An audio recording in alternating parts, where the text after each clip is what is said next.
नहीं हम है राजा रघुवंशी मैच बॉक्स हमेशा अलग अलग मुहिम लेके आवेला है। सुबह से हम अलग अलग मुद्दा के रुआ के वीडियो देखले बानी। सुबह से अलग अलग मुहिम के बारे में रुआ के बतैले बानी।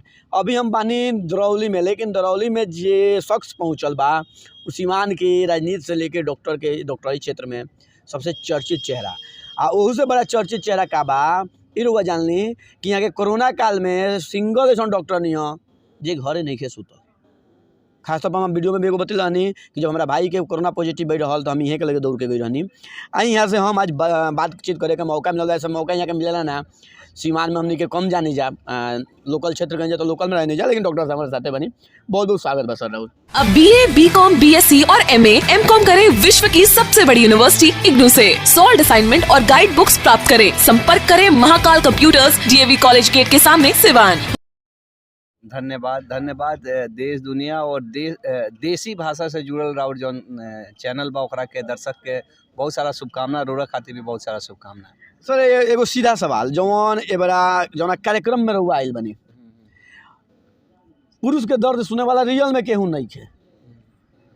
वो कार्यक्रम में रहुआ आईनी तो ऐसे का रहुआ मैसेज देवे के चाहे आम आदमी के? देखिए एक्चुअली इस कार्यक्रम में आवे के पहले हमरो ना मालूम रहा कि एक अंतर्राष्ट्रीय मैन दिवस माने पुरुष लोग खातिर भी एगो दिवस बाटे। ई कहीं ना कहीं एक समाज के हमनी के विडम्बना बाटे। कैसे कि हमनी के महिला दिवस हम सुनले रहनी है, नारी दिवस सुनले रहनी है, औरत खातिर बहुत सारा दिवस, लेकिन पुरुष खातिर भी कोनो डेट बाटे ई हमरा मालूम ना रहा। और ई कहीं ना कहीं हमारा अनभिज्ञता बा, कहीं ना कहीं हमारा ज्ञान के कमी बा, कहीं ना कहीं हमारा सोच के दायरा के भी कमी बाटे। कैसे कि ई समाज और में पुरुष और महिला दोनों लोग बाटे। और ये कष्ट ऐसा नहीं है कि खाली पुरुषे के होला चाहे खाली महिला के होला। हमारे समाज भी दोनों के बराबर के दर्जा देले बा। बराबर के दर्जा मीन्स केहू से कोनो मामला में कम नहीं है, ना पुरुष महिला से कोनो बड़ा बा और ना महिला पुरुष से बड़ा बा। इहो ओकर एगो दोसर अर्थ बा। ये हमने के हमेशा सुने निसन कि महिला पुरुष के बराबरी में भी है, चाहे पुरुष से कोनो मामला में कम नहीं है। लेकिन हमने के एगो दोसर एगो एकर जीवन एगो व्यू बाटे, कभी दिमाग में भी नहीं के आइला, कभी हमने के सोचे में भी एती बाटे। लेकिन जब से हम इस संस्था से जुड़नी है तो बहुत कुछ हमरा जाने के एगो एती बैलट है। कैसे कि भले ही हमने के समाज अगर कहल जाओ तो मस्कुलाइन बाटे कि पुरुष प्रधान बाटे, लेकिन ई बात बिल्कुल सही बा कि हमनी के जौन कानून बाटे वो फेमिनाइन बाटे, वो पूरा महिला खातिर बाटे। और ई बात सही बाटे कि पुरुष और महिला के बिल्कुल बराबर हक बाटे। केहू से ना एक पैसा कम बा और ना केहू से एक पैसा ज़्यादा बा, चाहे वो महिला होके चाहे पुरुष होके। लेकिन सदियों से बरसों से एक बात तो सही बा कि महिला के साथ अत्याचार भइल बाटे, लेकिन वो अत्याचार के खामियाजा बेचारा आज के पुरुष का है खाली अकेले। हाँ माने 21वीं सदी के बेला पुरुष कुली ओकरा के केंगा झेली। और ई समाज में अभी बहुत परिवर्तन होता। अब कहीं ना कहीं औरत पुरुष के बराबर भइल बा, अच्छा बात बा और ये होखों के चाही। लेकिन ये चक्कर में बेचारा एगो पुरुष, क्योंकि खराब हर लोग में बाटे, पुरुष में भी लोग खराब बा, महिला में भी खराब बा, ये बात की क्यों नहीं है। लेकिन समाज पुरुष के प्रति अगर हमरा देखल जाओ ना तो आज के समाज, आज के अगर 21वीं सदी कहीं ना कहीं पुरुष के प्रति हमरा लागत है कि उतना संवेदनशील नहीं है। कहीं ना कहीं ओकरा अधिकार के प्रति हमनी के समाज के कानून के तो छोड़ दी, लेकिन अगर हमनी के समाज के भी देखल जाए, अगर हमरे कष्ट होके चाहे रोरे कोनो कष्ट होके एज ए पुरुष रोरा क्यों से नहीं कह सकत कि हमरा हई गजन बाटे। कैसे कि ई हमनी के सामाजिक परिवेश एकर इजाजत नहीं है। मर्द माने मेहरारू से एती होके वाला माने भावना बाटे। हाँ अगर केहू के कष्टो होत होई नु तो उस समाज में कबो नहीं के कह सकत। नारी अबला भी है, ओकर बात हर आदमी सुन ली। अगर कोनो नारी गड़बड़ो भी है, कुछ प्रताड़ना भी कर दिया तो रो के कह दी तो लोग मान ली। मर्द तो साचो रोतो होई तो केहू के सामने कहियो नहीं के सकत। कहूँ खातिर माने समाज ओकरा के इजाजत नहीं के देले कि मर्द माने तू रोब, तारा कष्ट होके कि चाहिए तू ई कौन मर्द है, ई कौन मर्द है। तो मेहरारू से तो माने ई कहीं ना कहीं ई दोहरा एक तरह से दोहरा एक दंड दिया जाता है आज के पुरुष के। खास करके कहीं जहाँ पे औरत सचमुच अगर तनी गड़बड़ होके तो वो मर्द के चाहे न तो बर्बाद कर दी। कैसे कि समाज भी तरह के साथ ना दी, तरह घर परिवार के साथ ना दी, छोड़ दे दूसरा के कानून के, तू खुद तू अपन साथ ना देब तारा खुदे वो कॉन्फ्लिक्ट में जियत रहबा कि हम का करी का कहीं केंगा कहीं का कहीं कि ना कहीं एंगा घुटत घुटत आदमी मर जाई। तो ऐसा सिचुएशन में हम जब इस संस्था से जुड़नी है तो पता चलल कि माने सबसे ज़्यादा सुसाइडल रेट मेल में बाटे। मेल के जीवन के जौन जिए के उम्र बाटे महिला से 5 साल कम बाटे। बहुत सारा चीज़ अभी फैक्ट हम वो है जस्ट अभी नेट पर ही देखा तो नहीं है ये निकल रहा हूँ बानी में मैं 2-3 गो चीज़ जौन बड़ा ही माने इंटरेस्टिंग है फैक्ट जौन हमरा ई पता चल रहा है अभी। जैसे ऑस्ट्रेलिया में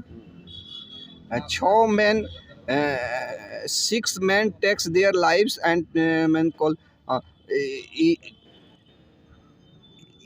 प्रतिदिन ऑस्ट्रेलिया में 6 गो आदमी सुसाइड करता पत्नी की वजह से और 82 गो लोग एम्बुलेंस के माने 100 गो में 82 गो लोग एम्बुलेंस के मर्द कॉल करेला। ठीक बा ना। प्रोस्टेट कैंसर से सबसे ज़्यादा लोग मरे वाला बाटे। रोड पर सूते वाला लोग 2/3 माने अगर 100 गो बाटे यानी कि 66 से 67% लोग मर्द बाटे माने जो रोड पर बेचारा सूता था। अच्छा काम पर माने काम में मरे वाला लोग काम में गइला से ओजी मर गइल वैसन मरे वाला लोग 94% बाटे। घर में माने एगो ले ना घरेलू हिंसा खाली एथिए पर नहीं है औरतें पर 1/3 माने यानी कि अगर 10 आदमी के घर में घरेलू हिंसा होता तो 3-3.5 वो मर्द इफेक्टेड होता है। ई क्यों मान सकता है कोई तो क्यों मानबे ना करे लेकिन इफेक्ट बाटे। ई कोनो हम अपना घर के बात नहीं बोलत। ई गूगल बतावता गूगल बाबा ई बतावता रहे। और ई मैन के जीवन के माने अगर मानी कि वो औरत से 4.5 बरिस कम जिएला हमेशा मत।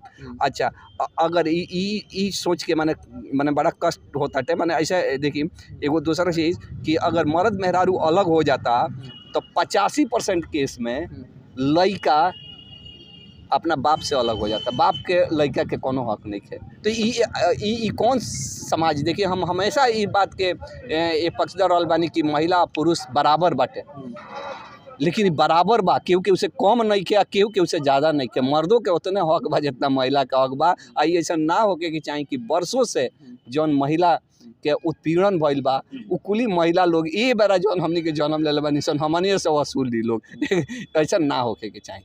सर जब बात होता महिला के पुरुष के जौन भी बात लेकिन इनमें सबसे अधिक परेशान तो आवे वाला जनरेशन होता ना। जैसे हमारा पति पत्नी में झगड़ा होता लड़कों के कैरियर नहीं है बन पावत।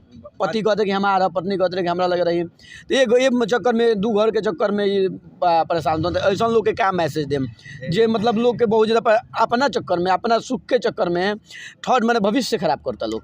बात बिल्कुल सही कहते नहीं तो होके के नहीं चाहिए। आदर्श परिकल्पना में तो ये होके चाहिए कि मर्द मेहरारू एक जगह रहे और एकरा बिना तो सृष्टि के कोनो माने हमने के कल्पना भी नहीं कल्पना ही नहीं कर सकत सन। सही स्थिति तो ये रही कि दोनों आदमी एक साथ रहे लेकिन रुआ सोची ना कि कोनो ना क्यों जानबूझ के क्यों जे बियाह करता वो दिन सोचता है कि हमने के अलग हो जाए सन। अच्छा हमने के एक दिन मारा मारी कर लिया अब कहीं ना कहीं सोच एडजस्टमेंट जौन चीज़ बना जिंदगी पूरा एडजस्टमेंट के खेल बाटे जी। सब चीज़ रोड़ा नहीं मिल सकत सब चीज़ हमरा नहीं मिल सकत और सब चीज़ जौन हम सोचले हो हम अपना ज़िंदगी से सब थोड़े मिल जाता है। कहीं ना कहीं ये कॉम्प्रोमाइज़ और कहीं ना कहीं एक दूसरे से एडजस्टमेंट करे के चीज़ बाटे। हर चीज़ केहू के नहीं के फुल हो सकता। 21वीं सदी के जो सेलफोन आइल बा एकर तो वजह ना हो ई कहीं ना कहीं एक्चुअली देखिए मामला होता सामने ई जौन बराबरी बाटे नो बराबरी में ही अगर बराबरी कहे वाला में ही असमानता बा आ जे असमानता के चीज़ के अपना लेता न उहे बराबरी भी बाटे। ये हर चीज़ अगर डीप में जाइल जाओ ना तो बड़ा ही माने ये आध्यात्मिक भी चीज़ तक पहुँच जाई। लेकिन सबसे बड़ा वजह कि आप दूसरा केहू के पेन समझे के पड़ी दूसरा केहू के कष्ट समझे के जब ये सामने वाला कष्ट समझे वाला हो जाए न तो केहू के दिक्कत ना हो। लेकिन दूसर केहू ना समझना है आपको भी समझना है। दोनों आदमी अगर समझने वाला हो जाए एक दूसरे का पीड़ा एक दूसरे का कष्ट समझने वाला हो जाए तो हमको नहीं लगता है कि समाज में इस तरह के प्रॉब्लम हो। आई प्रॉब्लम तो हमेशा समाज खातिर ही समाज के कोनो भी एगो भी प्रॉब्लम होके न वो समाज के हर आदमी के इफेक्ट करेला। ऐसा नहीं है कि रौरा घर में कोनो दिक्कत होत हो तो रौरे घर में ओकर इफेक्ट आई। हाँ वो पड़ोसी ना ओकर समाज में जाई ओकर देश में जाई ओकर माने समाज के हर एक बुराई के खामियाजा समाज के हर आदमी के भुगते के पड़ला। हाथ ना पे बात बोलता नहीं हम महिला के खिलाफ बोलता नहीं लोगों खिलाफ नहीं बहुत जाए तो वही हम तो ना हम खिलाफ नहीं की बोलत। हम अपना मेहरारू के बता के आइल बनी हम ऐसा नहीं की देखिए और बता के कोनो डर नहीं खे, लेकिन एक चीज वो ना कहिए कि मर्द के, क्योंकि वो देखत तारी नो भाई, जेगा उनकर हक बा उनका हमरो हक बाटे, जेगा एगो पुरुष के हक बा वहींगा महिला के हक बा, जेगा महिला के हक बा वहींगा पुरुषों के हक बा। ई बात तो ओकरो समझे के पड़ी, वो हमरा मेहरारुओं के समझे के पड़ी। आइए हम बताइए के आइल बनी, उनकरा मालूम बाटे, वो देखा सकेनी, बेच सकेनी। आ में हम कोनो बात ऐसे नहीं बोलत जौन हम कहतनी कि हम मस्कुलाइन बात बोलतनी, हम बराबरी के बात कहतनी। अब बराबरी सचमुच होके के चाहिए। चलिए, अभी तक तो जितना परिवार बर्बाद हो चुकल बा हो जाओ, लेकिन हम प्रयास कर जाए कि जब से जगह तभी सवेरा, जब जाग नहीं तब से सुबेर बा, तो आवे वाला जनरेशन के क्या मैसेज देम अपना तरफ से, जैसे कि रउआ के लोग आदर्श मानेला, ये हम जानते नहीं। हम ये माने हम तो ये एती करम कि हर चीज़ रुआ थॉट्स के अनुसार, रुआ सोच के अनुसार नहीं क्या हो सकत। बहुत जगह पे रुआ वो चीज़ों के एडजस्ट करे पड़ला, और वो एडजस्टमेंट के रुआ एडजस्टमेंट ना कहीं, वही कहीं ना कहीं समानता के वो लक्षण बा। जब रौरा के अधिकार नहीं दे सकत, जैसे एज ए मेल हम फीमेल के अधिकार नहीं दे सकत, तो at the same time female से हम कैसे एक्सपेक्ट कर सकते हैं कि वो हमरा के अधिकार दे। तो इस सब लोग के, चाहे पुरुष होके चाहे महिला होके, एक दूसरे के पीड़ा समझे के बा, और ये बात समझे के बा कि खाली मर्दे खराब ना होला, मेहरारुओ खराब हो सकेले और होले भी। खुल के कहने की गौर की होले होले में कहा जाता है ना होले, माने कुछ मेहरारुओ खराब होले, ऐसा नहीं खे, तबे न बेचारा वो 1/3 डोमेस्टिक वायलेंस में पुरुष अफेक्टेड बाई, इस एविडेंस बाटे ई बात के। चलिए, मैच बॉक्स के माध्यम से मैच बॉक्स के टीम से मिलकर कैसन लागल? अरे बहुत अच्छा जी, कबो हम मिले नहीं तो हमरा लागला कि एगो देसी, एगो अपना गांव के, अपना घर के, और एगो अपना दिल के बात कहे वाला ई प्लेटफॉर्म बाटे। चलिए, बहुत बहुत धन्यवाद।